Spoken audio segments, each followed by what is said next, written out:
आज ICC champions trophy में pool stage का आखिरी मैच खेला जाएगा। वैसे तो चारों सेमीफाइनल्स टीमों का फैसला हो चुका है, लेकिन कौन किससे खेल रहा है और कहां खेल रहा है, ये फैसला आज के मैच के बाद ही होगा। आज आमने सामने होंगी इस इवेंट की दो बेहतरीन टीमों में से एक, इनफैक्ट दो, न्यूजीलैंड और इंडिया। जो भी ये मैच जीतेगा वो अपने पूल में टॉप करेगा और फिर ऑस्ट्रेलिया से खेलेगा। अगर इंडिया ये मैच जीतता है तो ऑस्ट्रेलिया से खेलेगा दुबई में। अगर न्यूजीलैंड ये मैच जीतती है तो ऑस्ट्रेलिया से खेलेगी गद्दाफी स्टेडियम में।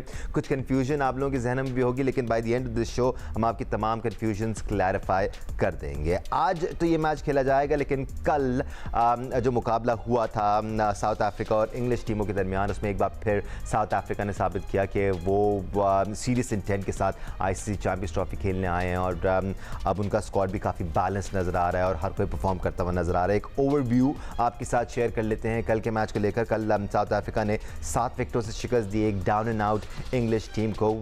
इंग्लिश टीम की जानिब से कोई भी बल्लेबाज कोई ज़्यादा बड़ी इनिंग्स खेल नहीं पाया, इंप्रेस नहीं कर पाया। जो रूट ने 37, जोफ्रा आर्चर ने 25 रन बनाए, बेन टकेट 24 रन बनाने में कामयाब हुए। साउथ अफ्रीका की जानिब से वियान मूल्डर एक बार फिर 3 विकेट लेने में कामयाब हुए।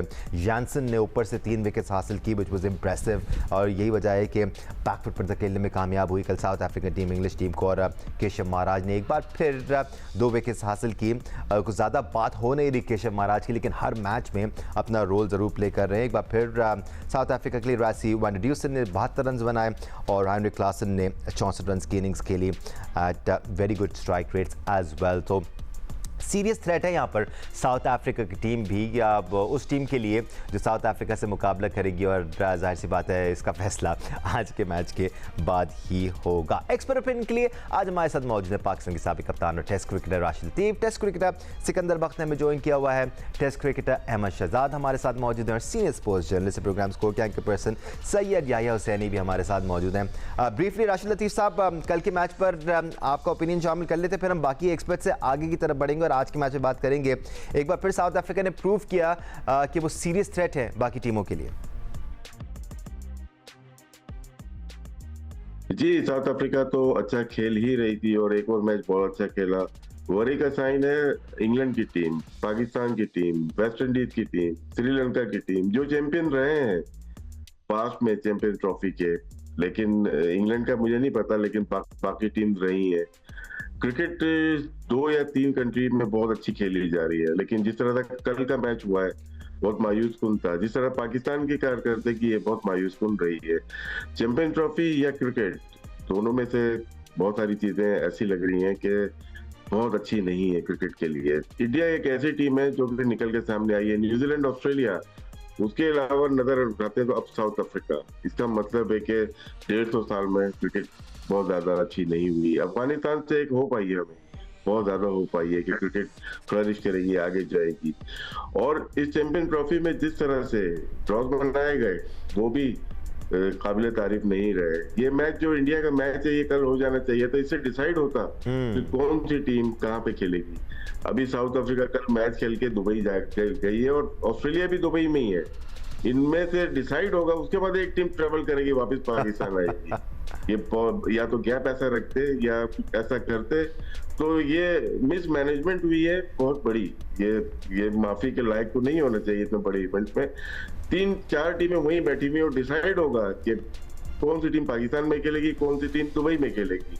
मेरे ख्याल से ये बहुत बड़ा डिजास्टर है। एब्सोल्युटली एक इंतज़ामी एस्पेक्ट से तो डिज़ास्टर है ही, लेकिन उसके साथ साथ जो भारतीय टीम को एडिशनल फ़ायदा मिल रहा है सिर्फ एक ही जगह खेलने पर, उस पर साबिक इंग्लिश प्लेयर्स काफ़ी वोकल नज़र आ रहे हैं। कुछ साबिक भारतीय प्लेयर्स ने भी अपने ख्यालात का इजहार किया है। हमारे एक्सपर्ट्स इस बारे में क्या सोचते हैं? क्या वाकई में फ़ायदा होता है कोई एक टीम एक जगह पर खेल रही हो? जैसे राशिद भाई बता रहे थे, ऑस्ट्रेलिया के लिए अनसर्टनिटी है अभी, ऑस्ट्रेलिया और साउथ अफ्रीका दोनों वहाँ पर हैं। अगर यहाँ पर भारत जीतता है तो ऑस्ट्रेलिया वहीं रह जाएगा, साउथ अफ्रीका को यहाँ आना होगा। तो there is a lot that is still to be decided.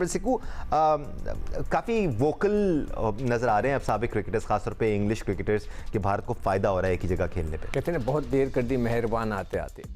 इनको सबको बहुत पहले कह देना चाहिए। जब पाकिस्तान लड़ रहा था उस वक्त कहना चाहिए था ना, उस वक्त किसी ने कोई बात ही नहीं की। जो मिसमैनेजमेंट की बात हुई है इसमें पाकिस्तान का कसूर नहीं है, पाकिस्तान क्रिकेट बोर्ड का कोई कसूर नहीं है कि उन्होंने मिसमैनेजमेंट की। ये सारा का सारा कसूर इंडिया का है कि जो कहता है कि जी हम एक ही जगह रहेंगे, एक ही जगह खेलेंगे, उससे आगे जाएंगे ना पीछे जाएंगे, तो ये सारा कसूर उनके वजह से हो गया। अगर इंडिया अपने नॉर्मल जिस तरह पूरी दुनिया में एक टूर्नामेंट्स होते हैं या चैंपियनशिप्स होती हैं, कि उस तरह रहता, उस तरह बिहेव करता, मगर उसने तो इस तरह बच्चों की तरह बिहेव किया कि हम इधर नहीं जाएंगे, हम तो इधर नहीं जा सकते, पन में जाने से हमें डर लगता है, और इस किस्म की जो बातें की, उसकी वजह से ये सारा सिनेरियो क्रिएट हुआ है कि सारी टीमें अब दुबई में बैठी इंतज़ार कर रही हैं कि मोहतरम मतलब कि आप तो यहीं रहेंगे, हमें फैसला कर दें। तो ये है तो ज्यादती। एक आर्टिकल किसी अंग्रेज़ ने लिखा था, उसमें बड़ी मज़ेदार थी, वो मैं निकालूंगा दोबारा। मैंने उस पर मॉर्निंग शो में पूरा प्रोग्राम किया था, उसके अंदर यही था कि उस अंग्रेज़ ने ये लिखा था कि जनाब ये अपनी मर्ज़ी से खेलते हैं, अपनी मर्ज़ी से ग्राउंड होता है, ड्रॉज अपनी मर्जी से सेटअप करते हैं कि आखिरी में इनके मैच हों ताकि उनको रन रेट का भी पता चल जाए। ये सारी चीज़ें उसने लिखी हैं। मगर मैं इन सब नासिर हुसैन वगैरह जिन्होंने भी ये बातें की हैं, मैं उनको कहूँगा आपने इतनी देर में क्यों की हैं? जब ये झगड़ा चल रहा था, पाकिस्तान लड़ रहा था, उस वक्त आप सबको बोलना चाहिए था, मगर किसी ने नहीं बात की, तो ये बहुत बड़ी ज्यादती है। सिर्फ ऑस्ट्रेलियन क्रिकेटर्स ही वोकल नजर नहीं, इनफैक्ट सिर्फ इंग्लिश क्रिकेटर्स ही वोकल नजर नहीं आ रहे हैं अहमद, ऑस्ट्रेलियन क्रिकेटर्स भी जो आईसीसी चैंपियंस ट्रॉफी का हिस्सा नहीं है, दबे लफ्जों में उन्होंने भी इस बारे में बात ज़रूर की है कि भारत को एडवांटेज मिल रहा है। जाहिर सी बात है, ऑस्ट्रेलिया ने अगर भारत से खेलना है तो वो ज़्यादा एक्लिमेटाइज हैं, ज़्यादा कंडीशंस का उनको अंदाज़ा है, मौसम के ज़्यादा आदी हो गए हैं। ऑस्ट्रेलिया यहाँ से ट्रैवल भी करके गया है, फिर उनको पता नहीं है कि उन्होंने वहीं पे खेलना है या वापस यहाँ पर आना है, तो ये सारी चीज़ें अनसर्टेनिटी क्रिएट करती हैं एक टीम के लेवल पे। जी ऑब्वियसली, इसलिए तो कह रहे थे कि पाकिस्तान को नहीं मानना चाहिए। अगर आपको याद होगा कि हम कह रहे थे कि हाइब्रिड बॉर्डर पे नहीं मानना चाहिए, चाहे कुछ भी हो जाए। मेरा मौकफ तो दानिश शुरू से यही रहा है। वो इसलिए था, ये सारी चीजें देख के ही था ना कि पाकिस्तान नहीं माना ना जाने के लिए। यार कोई जबरदस्ती तो नहीं दानिश कह रहा था ना कि ये कर लो वो कर लो। पाकिस्तान के पास चॉइस थी ना ये सारी चीजें करने की, और फिर ऑब्वियसली पाकिस्तान को करना पड़ना था। मैं ये नहीं कहता कि ना करते, कहना बहुत आसान हो जाता मेरे लिए, लेकिन चॉइस तो जरूर थी ना कि कर सकता था। पाकिस्तान ने किया तो ऑब्वियसली फिर उसको अच्छे तरीके से मैनेज करना भी आगे पाकिस्तान का ही जो है काम है। तो ऑब्वियसली एडेड एडवांटेज जरूर है। एक ग्राउंड के अंदर उसकी डायमेंशन का पता लग जाता है, पिच की कंडीशन का पता लग जाता है, आपकी रोज रोज प्रैक्टिसेस हो रही होती हैं, आप उस ग्राउंड के अंदर फील्डिंग जबरदस्त करने लग जाते हो, क्लाइमेटाइज हो जाते हो। बहुत एडेड एडवांटेज है, इसमें कोई दो राय नहीं है। लेकिन eventually this is how it is, और ये पूरी टीमों के लिए तभी सारी चीजें हम बता रहे थे कि देखें ये बनता ही नहीं है, हो ही नहीं सकता कि आपकी आधी चैंपियंस ट्रॉफी इधर हो रही है, आधी चैंपियंस ट्रॉफी आपकी कहीं और हो रही है। ये इसी तरह का मजाक बनना था, इसी चीज से मना कर रहे थे पाकिस्तान को कि नहीं मानना चाहिए। राइट, हम न्यूजीलैंड और भारत की टीमों की स्ट्रेंथ्स पर भी बात करेंगे। हम दुबई इंटरनेशनल क्रिकेट स्टेडियम में कितने रन बनते आए हैं और किस टीम को एडेड एडवांटेज होगा दुबई की कंडीशंस की वजह से, इस पर बात करेंगे। बट या ज़्यादा ताज्जुब तब होता है जब दुनिया क्रिकेट एक बात कर रही होती है और इंडिया से एक बात आ रही होती है। अभी हम जी न्यूज़ पर सुनील गावस्कर की टिकर भी चला रहे थे और वो तनकीद कर रहे थे माइकल आर्थरटन पर और उन तमाम लोगों पर जो कि ये बात कर रहे हैं कि भारत को एडवांटेज हो रहा है। तो अगर गलत हो रहा है तो उसको एटलीस्ट मानना ज़रूरी है या? देखिए दानिश, मुझे तो हंसी आ रही है। आज माह रमज़ान का पहला रोज़ा है और रोज़ा हमें इस बात का दर्स देता है कि अपने गुस्से पर अपने काबू रखना है और सच बोलना है। तो सच तो ये है कि ये सब ड्रामेबाजी है और कुछ भी नहीं है। क्या इनको अब पता चल रहा है कि भारत की टीम जो है वो दुबई में खेलकर एडवांटेज लेगी? क्या इनको ये नहीं पता कि यूएई में 2 और स्टेडियम भी हैं, शारजा और अबू धाबी, और वहाँ भी भारत खेल सकता था, लेकिन ना भारत शारजा में खेलना चाहता है, ना भारत अबू धाबी में खेलना चाहता है, सिर्फ वो दुबई से आगे निकलना नहीं चाहता। तो अब किस बात का शोर उठ रहा है, अब किस बात की गुफ्तगू हो रही है? जब बिग 3 बना सब भारत की गोद में जाके बैठ गए। और ये जो माइकल आर्थरटन की बात कर रहे हैं काबिल एहतराम है, आप नासिर हुसैन की बात कर रहे हैं काबिल एहतराम है, लेकिन ये हवा के साथ चलते हैं, इंतहाई माजरत के साथ। जब पाकिस्तान के दौरे पर इंग्लैंड की टीम आती है तो वो रुकते हैं यूएई में, पहले वहाँ अपना कैंप करते हैं, बिल्कुल 11th आवर पे वो पाकिस्तान आते हैं। और एक बात तो तय हो गई कि इंग्लैंड की टीम जो है वो एक्सपोज हो गई है एशिया की कंडीशन में। पहले वो इंडिया में पहला टेस्ट मैच जीते, 5 टेस्ट मैचों में अगले 4 टेस्ट मैच हार गए। फिर उसके बाद 2023 वर्ल्ड कप में उनकी पैथेटिक परफॉर्मेंस रही। 2025 आईसीसी चैंपियंस ट्रॉफी में ये परफॉर्मेंस देकर उन्होंने साबित कर दिया नहीं, अभी एशिया में उनकी तैयारी नहीं है। पाकिस्तान में वो टेस्ट सीरीज 2-1 से हार गए। लेकिन सबसे बड़ा सवाल ये है कि ये इंडिया पे क्यों बात कर रहे हैं माइकल आर्थरटन, नासिर हुसैन? ये अपनी इंग्लिश टीम के ऊपर क्यों बात नहीं कर रहे, उनकी परफॉर्मेंस के ऊपर क्यों खुलासा नहीं कर रहे? इसीलिए खुलासा नहीं कर रहे कि वहाँ ये बोल नहीं सकते। पाकिस्तान टीम पर बात करेंगे, अब ये इनको कुछ बोलना तो है, मीडिया में रेलिवेंट तो रहना है। तो अब ये बात कर रहे हैं कि जी इंडिया को एडवांटेज मिल गया इसलिए कि हेडलाइंस बनेगी, खबरें बनेगी, लेकिन अपनी इंग्लिश टीम के ऊपर बात नहीं कर रहे जिसके दोनों कप्तान रहे हैं, जिसको दोनों ने लीड किया है, उस टीम पे बात नहीं कर रहे उसके प्रॉब्लम्स क्या थे, वहां पर अपने आप को जो है वो सूरमा साबित कर रहे हैं और यहाँ पर बात करके लोगों को डाइवर्ट कर रहे हैं। राइट देन, एक रस्मी मैच होने जा रहा है आज, लेकिन इस मैच के बाद भी कुछ चीज़ों का फैसला होना है जैसे हमने एस्टैब्लिश किया अब तक। पर राशिद साहब वर्सेस न्यूजीलैंड, अगर हम स्टैट्स देखें, हमने इन दोनों के हेड टू हेड कंपैरिजंस देखें, तो इस वक्त न्यूजीलैंड ही वो टीम है जो इंडिया को हरा भी सकती है और टफ टाइम भी दे सकती है। They're on point. Last 6 month में अगर देखते हैं तो न्यूजीलैंड ने बहुत ही अच्छी क्रिकेट खेली है और जिस तरह से वो एक रोजा या टेस्ट क्रिकेट खेलनी चाहिए वैसे ही खेली। इनके पास प्लेयर का पूल बहुत अच्छा है, लिमिटेड है लेकिन बहुत ही अच्छा है, प्रोफेशनल है। उनको पता है कि हमें वनडे में किस तरह से पावर प्ले यूज करना है, हमें मिडिल ओवर कैसे खेलना है, जो चीजें होती हैं वनडे क्रिकेट खेलने की, जो मेथड होता है उसको वो अपना लेते हैं। फिलिप्स को उन्होंने मिडिल में रखा हुआ है बीच में, और वो ही पाकिस्तान के खिलाफ बड़ी अच्छी बैटिंग करते हुए आए हैं। उसके बाद फास्ट बॉलिंग भी जो नए आए और को हो जाए दूसरे हो जाए वो भी बहुत ही अच्छे हैं। स्पिन डिपार्टमेंट भी कवर होता है इनका, 3 स्पिनर 2 स्पिनर आ जाते हैं, ऊपर से रचिन भी है, कॉनवे भी है, लेथम भी है बीच में, तो यूटिलाइजेशन ऑफ प्लेयर्स बहुत अच्छी कर रहे हैं। इंडिया की टीम भी बनी बनाई टीम है के पास, उसके पास एडवांटेज है वेन्यू का, दुबई का, जो कि ड्राई सरफेस है, ड्राई पिचेस है। पाकिस्तान की पिचेस पे होता तो मैं चांस बहुत ज्यादा ले जाता न्यूजीलैंड का, लेकिन वहाँ ड्राई पिचेस है, वहाँ थोड़ा शॉट्स मारने में प्रॉब्लम हो सकती है, थोड़ी दूसरी इश्यूज हो सकते हैं, बॉल रुक के आए या कुछ हो। लेकिन ये है कि इंडिया की टीम भी बहुत स्ट्रांग है, जिस तरह से बैटिंग कर रहे हैं, शुभमन गिल हो गए, विराट कोहली की फॉर्म आई है, रोहित शर्मा डेंजरस है बहुत ज्यादा, नीचे हार्दिक पांड्या, जडेजा और केएल राहुल हो गए, शेहराज अय्यर हो गए, तो उनकी टीम भी अच्छी कंबाइंड बनी हुई है। लेकिन न्यूजीलैंड की टीम ऑन पेपर देखा जाए और परफॉर्मेंस लास्ट 6 मंथ में, तो न्यूजीलैंड को एज हासिल था। एब्सोल्युटली, अब कंडीशंस में इसमें तो कोई शक नहीं है कि फ़र्क है पाकिस्तानी कंडीशंस में और दुबई कंडीशंस में। और अगर हम दुबई में नेट रन रेट भी देखें, जो ओवरऑल हमने अब तक देखा है, तो 4.38 बनता है, which is different from Pakistani conditions. अगर हम बॉलर्स की बात करें तो बॉलर्स की परफॉर्मेंसेस भी यहाँ पर पेस और स्पिन में आपको फ़र्क नज़र आएगा। सिकू, ये चीज़ें भी मैटर करती हैं, but when it comes to New Zealand, अगर हम न्यूजीलैंड की स्ट्रेंथ देखें तो उनके पास भी बड़े अच्छे स्पिनर्स मौजूद हैं, उनके पास ऐसे बल्लेबाज मौजूद हैं जो मुश्किल कंडीशंस में, हमने पाकिस्तान के खिलाफ भी देखा जहां पिच फंसा हुआ था, वहां उनके बैटर्स ने ग्रिड का मुजाहरा किया और अच्छी परफॉर्मेंसेस दी। तो दैट्स वन टीम जो कि अपने आप को मोल्ड कर सकती है डिफरेंट कंडीशंस में। देखिए, ये जो आपने स्टैट्स दिखाए, कल हमने कद्दाफी स्टेडियम के दिखाए थे, उसमें 6 पे चल रहा था। जी एग्जैक्टली, 6 पॉइंट, बड़ा फर्क है ये। हाँ, बहुत बड़ा फर्क है, 2 रन का बहुत बड़ा फर्क होता है। मगर ये सारे प्रोफेशनल्स हैं। अगर कोई लड़का आकर ये बोले कि ओह ये पिच तो मुख्तलिफ हो गई, तो उसको जो है ना चप्पे मार के निकाल देना चाहिए टीम से। इसलिए कि यार, यू आर अ प्रोफेशनल, लाखों रुपया मिलता है और आपका मिजाज, और मतलब ये सब जितने टेस्ट क्रिकेटर्स बैठे हैं दूसरे, वो भी यही कहेंगे। आपको पता होता है क्या न्यूजीलैंड या ऑस्ट्रेलिया जो टीम है या साउथ अफ्रीका, उनको सबको पता होगा कि वहाँ पे किस तरह की क्रिकेट चल रही है, वहाँ की पिच कैसी हो रही है, गेंद बल्ले पे फौरन नहीं आता, थोड़ा रुक के आता है, आपको रुकना पड़ेगा पिच के ऊपर, रुक कर बैटिंग करनी पड़ेगी। वो नहीं होगा कि ऐसे फ्लो के अंदर, जिस तरह लाहौर के अंदर आप फ्लो के अंदर कवर ड्राइव्स मार रहे थे, ऐसा हो सकता है, और बैकफुट पे जो खेल रहे थे वो नहीं हो सकता।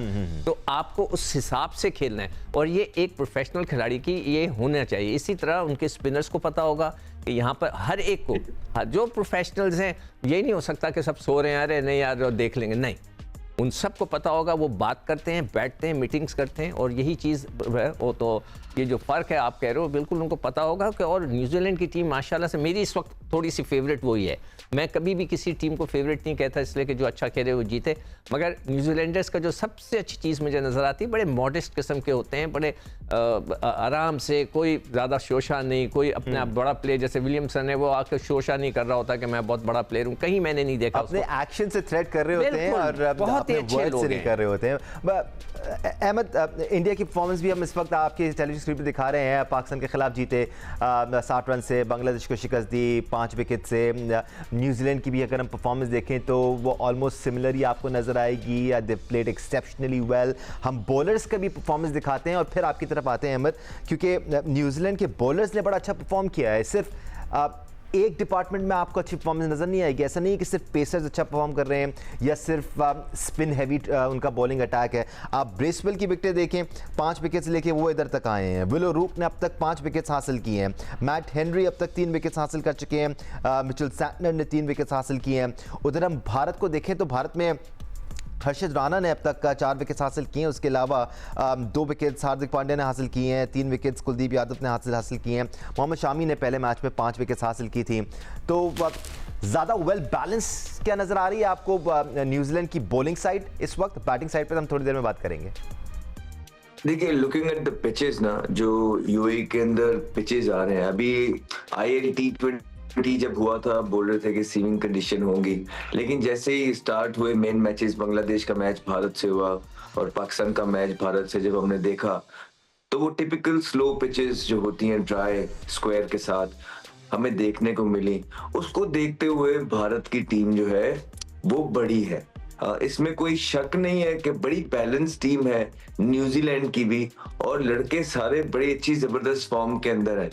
अब देखिए, जिस तरह उनका मेन फास्ट बॉलर फर्गुसन, क्योंकि एशिया के अंदर आपको पेस चाहिए होती है और उसके पास 150 पे बॉलिंग करता है वो, उनके इंजर्ड होने के बाद भी उनको कोई टीम को इतना मसला हुआ नहीं और एक जबरदस्त कॉम्बिनेशन बना हुआ है। और इस टूर्नामेंट के अंदर भारत और न्यूजीलैंड ये 2 सबसे बड़ी टीमें हैं, ठीक है, और इनका मैच डिसाइड कर देगा कि कौन सी टीम भारी है। यहाँ से आगे पता लग जाएगा। 2 ही टीमें हैं इस जिसके अंदर, हाँ, साउथ अफ्रीका भी बड़ी जबरदस्त टीम है, ऑस्ट्रेलिया भी अच्छा खेल रही है, लेकिन 2 तगड़ी वेल बैलेंस जो पीछे मैचेस जीतती भी आ रही हैं अच्छी फॉर्म के अंदर, रिदम के अंदर जो टीमें नजर आ रही हैं, उनमें से ये 2 टीमें हैं। लेकिन भारत मुझे अभी भी लगता है, लुकिंग एट द कंडीशंस और जो स्पिन के रिसोर्सेज उनके पास हैं, उनके सीनियर प्लेयर का रिसेंटली, जिस तरह रोहित शर्मा ने 80 बॉलों पे 100 किया, विराट कोहली ने एक दफा फिर पाकिस्तान के खिलाफ 100 किया, और जो उनकी आयर बड़ी जबरदस्त फॉर्म के अंदर है। फिर कुलदीप यादव को अगर देखा जाए,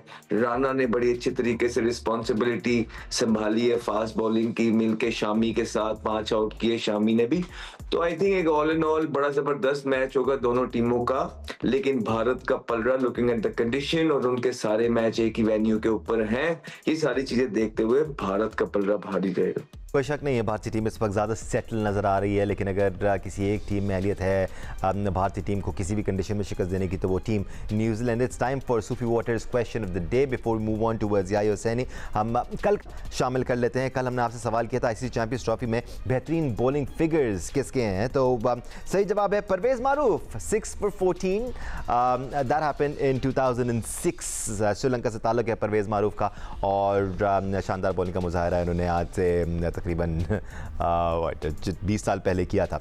राइट देन, आज का सवाल भी शामिल कर लेते हैं। Sufi waters question of the day आज के लिए है, क्या किसी टीम ने बगैर कोई मैच हारे ICC चैंपियंस ट्रॉफी जीती है? That's an interesting question and it's a good question. आज का सवाल एक बार फिर आप सबके लिए, क्या किसी टीम ने बगैर कोई मैच हारे ICC चैंपियंस ट्रॉफी जीती है? अगर आपको इस सवाल का जवाब पता है तो आप स्क्रीन पर दिए गए नंबर पर अपना जवाब भेज सकते हैं। व्हाट्सएप के जरिए आपको ये जवाब भेजना होगा, और एक बार फिर हम वजाहत कर दें क्योंकि इतने सारे लोग सही जवाब भेजते हैं, you are so all aware of whatever is happening. तो हम विनर का नाम कुरानदाजी के जरिए निकालते हैं। या तमाम एक्सपर्ट्स बात कर रहे हैं कि इंडिया की टीम बहुत सेटल नज़र आ रही है, इन कंडीशंस में खेली हुई है, बट उसके साथ साथ अगर आप न्यूजीलैंड को देखें, वही टीम है जिसने ऐसी टीम सेलेक्ट की है जो हर वेन्यू पर, आप कराची में खिला लें, लाहौर में खिला लें, पिंडी में खिला लें या फिर दुबई में खिला लें, उनके पास टैलेंट मौजूद है वहाँ पर खेलने के लिए, परफॉर्म करने के लिए। दानिश, एक बड़ी अच्छी सेइंग है कि आप बहुत अच्छे लग रहे हैं। आप अच्छे नहीं लगते, वक्त होता है। तो न्यूजीलैंड की टीम के साथ इस वक्त वक्त ट्रैवल कर रहा है, वो जिस चीज़ को हाथ लगा रहे हैं वो सोना बन जा रही है। लेकिन इंडिया की टीम की अगर आप बात करें तो इंडिया की टीम के बारे में मेरी अपनी ज़ाती राय है कि बड़े मैच की टीम है नहीं। इस टूर्नामेंट में ये उनका 3रा मैच है। पहला मैच वो खेले तो वहाँ पर सिंगल हैंडेडली शुभमन गिल ने मैच को फिनिश किया। दूसरे मैच में सिंगल हैंडेडली विराट कोहली ने मैच को फिनिश किया। इंडिया की फील्डिंग, इंडिया की बॉलिंग सवाल उठा रही है। फिर उसके बाद जो सबसे बड़ा इस टूर्नामेंट में इंडिया के लिए सवाल होगा वो मैच है। आज जो इत्तलात आ रही हैं कि इंडिया 2 चेंजेस के साथ मैदान में उतरने का जो है वो जहन बना रहा है। तो क्या आज इंडिया जो है वो इस चीज़ को चूज़ करेगा जिस तरह 2019 वर्ल्ड कप में उन्होंने हमें बाहर किया था, एक मैच जो है वो जानबूझकर हार के कि पाकिस्तान आखिरी 4 टीमों में ना आए, और इस तरह की उनकी आदत माजी में भी रही है कि आज वो अवॉइड कर रहा है ऑस्ट्रेलिया की टीम को सेमीफाइनल में खेलने से, या वो जनूबी अफ्रीका के साथ ज़्यादा अपने आप को कंफर्टेबल समझता है। आज का मैच इस बात को डिसाइड करेगा। लेकिन 2 टीम चेंजेस उनकी टीम में नज़र आ रही हैं। एक अर्शदीप सिंह को वो लेकर आ रहे हैं, एक वाशिंगटन सुंदर को वो लेकर आ रहे हैं रविंद्र जडेजा की जगह और कुलदीप यादव की जगह। लेकिन आज उनका जो न्यूजीलैंड के साथ मुकाबला है, न्यूजीलैंड सारे बॉक्सेस को टिक कर रहा है, चाहे स्पिनर्स हों चाहे फास्ट बॉलर हों। तो मौके मिले हैं भारत की टीम को पाकिस्तान के ख़िलाफ़ भी, बांग्लादेश के ख़िलाफ़ भी, और उनके लिए सिर्फ एक परफॉर्मेंस जो है उनकी जीत का सबब बनी है। लेकिन इस टूर्नामेंट में अब भी मुझे लगता है कि जनूबी अफ्रीका इस तरह आईसीसी के 2 टूर्नामेंट खेला है, एक वो 2023 वर्ल्ड कप में बहुत अच्छा खेलते हैं। आप जनूबी अफ्रीका का जिक्र कर रहे हैं अभी, इनफैक्ट आप डे 1 से जनूबी अफ्रीका का जिक्र कर रहे हैं, सिर्फ आज नहीं, ये पिछले 2-3 मैचेस जनूबी अफ्रीका ने जीते, उसके बाद से आपने जनूबी अफ्रीका का जिक्र करना शुरू नहीं किया। आप डे 1 से जनूबी अफ्रीका को थ्रेट करार दे रहे हैं। हम इस बारे में मजीद बात भी करेंगे। दुबई इंटरनेशनल क्रिकेट स्टेडियम से ताज़ा तरीन खबर, न्यूजीलैंड के कप्तान मिचेल टॉस जीतकर पहले फील्डिंग करने का फैसला किया है। दोनों ही टीमों में एक तब्दीली है। भारतीय टीम जो कि पहले बैटिंग कर रही है, आज भारतीय टीम ने एक तब्दीली की है। हर्षित राणा जो कि पेसर है, उनको ड्रॉप करके वरुण चक्रवर्ती को टीम में शामिल किया गया, जो कि राइट आर्म लेग स्पिनर है। यानी कि भारतीय टीम आज अपने स्पिन अटैक को मजीद स्ट्रेंथन करना चाह रही है। याद रहे आज दावत दी गई है भारतीय टीम को पहले बैटिंग करने की। रोहित शर्मा कहते हैं कि अगर वो टॉस जीते तो वो भी पहले बैटिंग ही करते। So both teams sort of getting what they wanted. उधर न्यूजीलैंड की टीम में डेवॉन कॉनवे नहीं खेल रहे हैं, जो कि अब तक इतने ज़्यादा फॉर्म में नजर नहीं आ रहे। तो राशिद लतीफ़ साहब, अगर हम दोनों ही टीमों की बैटिंग लाइनअप को देखें तो तगड़ी से भी तगड़ी परफॉर्मेंस हमें नजर आती है। हाँ, शायद परफॉर्मेंसेज न्यूजीलैंड की टीम में थोड़ी और स्कैटर्ड है, यानी कि थोड़े और प्लेयर्स हैं जिन्होंने अच्छा परफॉर्म किया। भारतीय टीम में आपको कुछ नाम नजर आएंगे जिन्होंने एक्सेप्शनल परफॉर्म किया, जैसे शुभमन गिल है, विराट कोहली है, फिर श्रेयस अय्यर ने एक अच्छा नॉक खेला था पाकिस्तान के खिलाफ। डेरिल मिचेल आए जिन्होंने 2023 में 2 सेंचुरी जीती हैं अगेंस्ट भारत। बहुत अच्छा स्पिनर पे डाउन द विकेट भी खेलते हैं और टाइम भी लेके खेलते हैं। वो एक खतरा भारत के लिए बन सकते हैं। वरुण को लेके आए, ये लेफ्ट हैंडर ज्यादा है न्यूजीलैंड के बैटिंग में, तो इस वजह से वरुण चक्रवर्ती थोड़ा सा मुश्किलात करते हैं। 4 स्पिनर जो हमने सोचा था ना यार स्पिनर ज्यादा है भारत के, वो शायद अपनी प्लानिंग से लेके आए। यहाँ पे उनको जरूरत थी कि हमें 4 खिलाने, तो उन्होंने 4 खिला दिए। मे भी 2 लेफ्ट आर्म स्पिनर में से पूरे ओवर ना कराया जाए। जो अच्छी बॉलिंग कर रहा होगा कुलदीप या वरुण चक्रवर्ती, तो शायद उसके ऊपर लोड ज्यादा डाला जाए। हर्षित भी, इनको एडवांटेज बिल्कुल पिच का भी है और स्पिनिंग अटैक का भी है। लेकिन न्यूजीलैंड की बैटिंग मजीद स्ट्रांग हुई है। कॉनवे की जगह डेरिल आ गए और रचिन ऑलरेडी लास्ट मैच खेला, उन्होंने सेंचुरी बनाई है। राइट, एक तब्दीली या क्या है दोनों टीमों में, ये हमने आपको बताया। दोनों टीमों में से स्क्वाड किसका ज़्यादा तगड़ा नजर आ रहा है। इस टॉस का फैसला हो चुका है। न्यूजीलैंड ने टॉस के पहले बॉलिंग करने का फैसला किया है। भारतीय टीम पहले बैट करेगी, which is exactly what Rohit Sharma wanted. दोनों ही टीमों में एक तब्दीली है। वरुण चक्रवर्ती टीम में शामिल हुए हर्षित राणा की जगह। अगर हम भारतीय टीम की बात करें तो दूसरी जानिब न्यूजीलैंड की टीम में डेवन कॉनवे टीम का हिस्सा नहीं है और डैरिल मिचेल टीम का हिस्सा है। बट सिकू भाई, I can believe I am saying this, New Zealand की बैटिंग लाइनअप इस वक्त ज़्यादा तगड़ी नजर आ रही है in comparison to the Indian batting lineup, क्योंकि अगर आप देखें तो ज़्यादा प्लेयर्स हैं जिन्होंने बेहतर परफॉर्मेंसेस दी हैं और ज़्यादा फॉर्म में हैं। वो सब ने रन्स भी कर दिए न्यूजीलैंड की तरफ से ना, 2-3 50 हो गए। मगर एक चीज़ में भी सैकड़े भी लग गए हैं सर। हाँ, मैं एक चीज़ देख रहा था, एक चीज़ इंडिया की मुझे मतलब उनका सिस्टम भी है, वो लड़कों को लाते भी हैं। उनके पास 4 स्पिनर हैं। अक्सर लेफ्ट आर्म लेग स्पिनर है, Jadeja left arm leg spinner है, Yadav left arm wrist spinner है। एक ही तरह की bowling, Chakravarthy left arm leg spinner, सारे के सारे मतलब एक लेग स्पिनर टाइप के, मतलब एक लेफ्ट आर्म लेग स्पिनर्स हैं एक तरीके से। सिर्फ यादव उसमें वो गुगली वगैरह करता है। मुझे उनकी स्ट्रेटजी समझे, कोई उन्होंने ऑफ स्पिनर जो है अभी तक ढूंढा नहीं है। अश्विन, क्या नाम था, अश्विन नाम था ना, रविचंद्र अश्विन। हाँ, उसके बाद उन्होंने अभी तक कोई ढूंढा नहीं। ये एक बड़ी सरप्राइजिंग थी। और 4 लेफ्ट हैंड बैट्समैन है उनके पास, न्यूजीलैंड के पास लेथम है, रविंद्र है, ब्रेसवेल है, सेंटनर है। ये लोग सारे चारों जो है लेफ्ट हैंड बैट करते हैं। तो वो एक तरीके से एक ऑपोजिट डायरेक्शन का बॉलर होना चाहिए। उन्होंने क्यों नहीं सेलेक्ट किया अभी तक इंडिया ने, मेरी समझ से बाहर है। इंडिया का स्ट्रक्चर और लोग बहुत हैं उधर, और वो जिस तरह के ऑर्गेनाइज करते हैं क्रिकेट, तो ये एक चीज़ मैं बैठा देख रहा था कि सारे लेफ्ट आर्म स्पिनर्स हैं। ठीक है, एवरेजेस और स्ट्राइक रेट्स को भी हम कंपेयर करते हैं, बट या आपसे कुछ देर पहले आप कह रहे थे कि आपको न्यूजीलैंड की टीम ज़्यादा तगड़ी नज़र आ रही है क्योंकि भारत के 2-3 प्लेयर्स ने परफॉर्म किया, और ऐसा ही है कि आपको लगता है ये वजह है कि आज मिचेल सैंटनर ने टॉस जीतने के पहले बॉलिंग करने का फैसला किया ताकि वो अपनी जो इनफॉर्म बैटिंग है उसका फ़ायदा उठाएँ और जितना भी बड़ा टारगेट लगाती है भारतीय बैटिंग लाइनअप उसको चेस करें? देखिए दानिश, ग्राउंड के अलावा और बहुत सारी रियलिटीज़ होती हैं ग्राउंड के बाहर की, उन चीज़ों पर भी निगाह रखनी होती है। और जो हालिया अरसे में क्रिकेट हुई है, न्यूजीलैंड की टीम जो है वो ऑन एंड ऑफ एशिया की सरजमीन पर खेल रही है। उन्होंने एशिया की कंडीशंस को मद्देनज़र रखते हुए, एटमॉस्फेयर को देखते हुए, यहाँ की पिचेस को देखते हुए अपनी टीम बनाई है। लेकिन एक बात न्यूजीलैंड की टीम के बारे में कहा जाता है कि बड़े मैच में, क्योंकि ये एक ही तरह की क्रिकेट खेलते हैं, जैसे इनके पास शेन बॉन्ड थे, इनके जो इस तरह अहमद बात कर रहे थे, फर्गूसन, वो इनके टॉप क्लास बॉलर वो नहीं है। उसके अलावा इस टूर्नामेंट में यंग ने अच्छी बैटिंग की है, रिची रविंद्र अनफिट होकर टीम में वापस आए, डैरल मिचेल एक ऐसे प्लेयर हैं जो मिडल ओवर में इस वक्त इंटरनेशनल क्रिकेट में स्कोर बोर्ड को चलाने के हवाले से टॉप 10 में आते हैं। तो वो जिस तरीके से बैटिंग करते हैं वो अपनी जगह मौजूद है। सिकंदर बट का सवाल अपनी जगह मौजूद है। तो आज जो बॉलिंग लाइनअप है इंडिया की वो इतनी आपको तगड़ी दिखाई दे नहीं रही। तो किस तरह आज ऑपरेट करते हैं न्यूजीलैंड की टीम, और हर किसी को अपने रोल का पता है, फील्डिंग का स्टैंडर्ड इनका बेहतर है। तो डेफिनेटली जिस तरह टॉस के वक्त रोहित शर्मा बात कर रहे थे कि इस पिच के ऊपर जो है वो भी टॉस जीते तो पहले बैटिंग करने जाते, दूध का दूध और पानी का पानी हो जाएगा आज। एब्सोल्युटली, और स्पिन हैवी बॉलिंग अटैक लग रहा है भारत का आज। लेकिन राशिद लतीफ़ साहब, अगर हम एवरेजेस देखें और साथ साथ स्ट्राइक रेट्स को भी कंपेयर करें न्यूजीलैंड की टीम की, टॉम लेथम ने 2 मैचेस में 173 रन बनाए हैं 96 के स्ट्राइक रेट से। रचिन रविंद्र ने एक ही मैच खेला है, उन्होंने 112 रन बनाए, सैकड़ा स्कोर किया और 106 की स्ट्राइक रेट से खेला। फिर विल यंग आ जाते हैं, उन्होंने 89 के स्ट्राइक रेट से 53 के एवरेज से रन स्कोर किए हैं। ब्रेसवेल ने भी थोड़े बहुत रन किए हैं। डैरल मिचेल और केन विलियमसन के बगैर हो रहा है ये सब कुछ।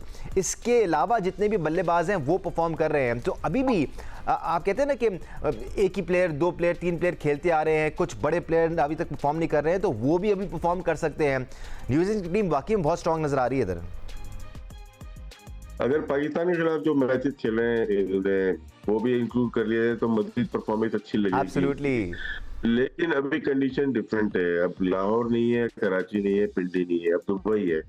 यहाँ पे थोड़ा स्ट्रगल कर सकते हैं क्योंकि इंडिया ने 4 स्पिनर्स खिलाए हैं, जिसमें 2 लेफ्ट आर्म स्पिनर है, एक रिस्ट स्पिनर है लेफ्ट आर्म कुलदीप यादव, और मिस्ट्री बॉलर राइट आर्म जो है वो वरुण चक्रवर्ती है। एक वाशिंगटन सुंदर राइट आर्म ऑफ स्पिनर खेल नहीं रहे, उनको भी ये कहीं ना कहीं ट्राई करेंगे, सिचुएशन देख के, कंडीशन देख के वो ट्राई जरूर करेंगे।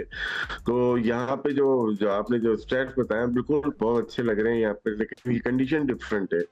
यहाँ पे इंडिया ने जो अपनी स्कोर की है ना वो मिडिल ओवर के लिए कर ली है। उनको पता है हमारे फास्ट बॉलर यहाँ पे अच्छा नहीं खेल पाएंगे।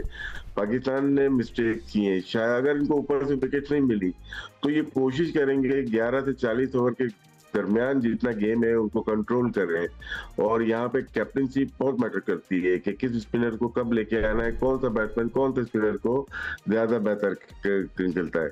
लेकिन टॉस बहुत इंपॉर्टेंट था, यहाँ पे टॉस बहुत ही इंपॉर्टेंट था जो ये न्यूजीलैंड जीत गया है। और चेजिंग में अगर अच्छा हुआ तो न्यूजीलैंड की टीम में ये सलाहियत है कि वो चेज कर सकती है। अहमद, हम सिर्फ चैंपियंस ट्रॉफी के स्टैट्स दिखा रहे हैं बैटर्स के, अगर भारतीय टीम में और न्यूजीलैंड की टीम में फ़र्क नज़र भी आ रहा है स्ट्राइक रेट का, तो इसमें बहुत किरदार दुबई क्रिकेट स्टेडियम का भी है क्योंकि वहाँ पर कतरे स्लो रफ्तार है रन बनाने की। आपको लगता है इसका एडवांटेज होगा टीम इंडिया को या फिर डिसएडवांटेज होगा न्यूजीलैंड को? We can take it both ways. जी, एडवांटेज टीम इंडिया को इन सेंस ये होगा कि जो न्यूजीलैंडर बैटर्स हैं वो ट्रू पिचेस पे खेलते हैं न्यूजीलैंड के अंदर ज्यादातर। और आप देखेंगे ओडीआई क्रिकेट उनका जो बैट फ्लोज हैं वो पूरे उनके बैट फ्लोज बहुत अच्छे हैं। तो जिसपे वो थ्रू द लाइन शॉट्स मारते हैं, पिच पे यकीन करते हैं, ट्रस्ट करते हैं, एंड इस तरह उनका बेस्ट निकलता है क्योंकि अपने बचपन से जिन कंडीशन पे वो खेलते आए हैं वो इस तरह की है। दुबई में ऐसा नहीं होता। दुबई में आप उस तरह के शॉट्स थ्रू द लाइन नहीं मार सकते। आउटफील्ड इतनी तेज नहीं होती, ग्राउंड की जो घास होती है उसके नीचे जो है मट्टी होती है। तो ये सारी चीजें एक दुबई यूएई की एक अपनी कंडीशन है जिसके साथ आपको यूज्ड टू और फेमिलियर होना पड़ता है जाके खेलने में ना हर दफा। तो ये एडवांटेज भारत को हासिल है। एक तो वो एशियन कंडीशन में खुद भी भारत खेलता है और जिस तरह के पिचेस दुबई के अंदर हैं, ये उनके लिए कोई बहुत ज्यादा नई चीज नहीं है, थोड़ा बहुत फर्क होता है भारत से, लेकिन क्योंकि भारत ऑलरेडी अपने मैचेस एक वेन्यू में खेल रहा है और ऑलरेडी 2 मैचेस दुबई की कंडीशन में खेल चुका है, तो भारत को बड़ा जबरदस्त तरीके से आइडिया होगा दुबई की कंडीशन का।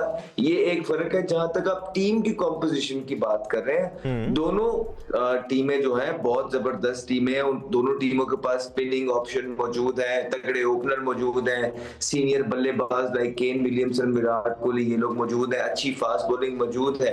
इनफैक्ट न्यूजीलैंड की फास्ट बॉलिंग शायद भारत से ज्यादा तगड़ी है, लेकिन ये वही बात हो गई जो छोटे छोटे से डिफरेंस है कंडीशंस के, उसको कोप करना, मैनेज करना कौन अच्छे तरीके से करता है, टाइमली कौन वहां पे स्मार्ट डिसीजंस लेता है, ये मैटर करेगा। और ये बड़ा मैच है, हम सब देखना चाहेंगे कि कौन जीतता है और कौन हारता है। एब्सोल्युटली, अहमद शहजाद की राय आप सुन रहे थे। साथ साथ हम आपको मनाजर दुबई इंटरनेशनल क्रिकेट स्टेडियम के भी दिखा रहे हैं। We are minutes away from the start of the match में उतरेंगी। एक रस्मी सा मैच है, लेकिन दोनों ही टीमों की कोशिश होगी कि अपने ग्रुप में टॉप करें ताकि अपनी मनपसंदा कंडीशन में और अपनी मनपसंद टीम के साथ खेल सकें। आज के लिए इतना ही। सैयद हुसैनी, सिकंदर बख्श, राशिद लतीफ़ साहब, अहमद शहजाद, आप सबका शुक्रिया हमें ज्वाइन करने के लिए। आपका शुक्रिया देखने के लिए। Enjoy the match.